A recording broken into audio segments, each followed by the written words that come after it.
ડીલરો સામે હવે જીએસટી વિભાગે કાર્યવાહી કરી છે। સ્ટેટ જીએસટી વિભાગે 9.22 કરોડની કરચોરી ઝડપી પાડી। સ્ટેટ જીએસટી વિભાગની કાર્યવાહીથી ડીલરોમાં પણ ફફડાટ ફેલાયો છે।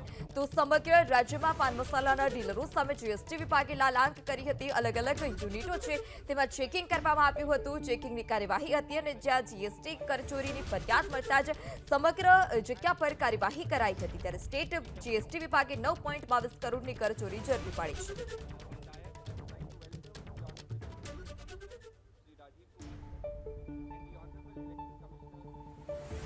22 કરોડની કરચોરી ઝડપી પાડી। સ્ટેટ જીએસટી વિભાગની કાર્યવાહીથી ડીલરોમાં પણ ફફડાટ ફેલાયો છે। તો સમગ્ર રાજ્યમાં પાન મસાલાના ડીલરો સામે જીએસટી વિભાગે લાલાંક કરી હતી। અલગ અલગ યુનિટો છે તેમાં ચેકિંગ કરવામાં આવ્યું હતું। ચેકિંગની કાર્યવાહી હતી અને જ્યાં જીએસટી કરચોરીની ફરિયાદ મળતા જ સમગ્ર જગ્યા પર કાર્યવાહી કરાઈ હતી। ત્યારે સ્ટેટ જીએસટી વિભાગે 9.22 કરોડની કરચોરી ઝડપી પાડી છે।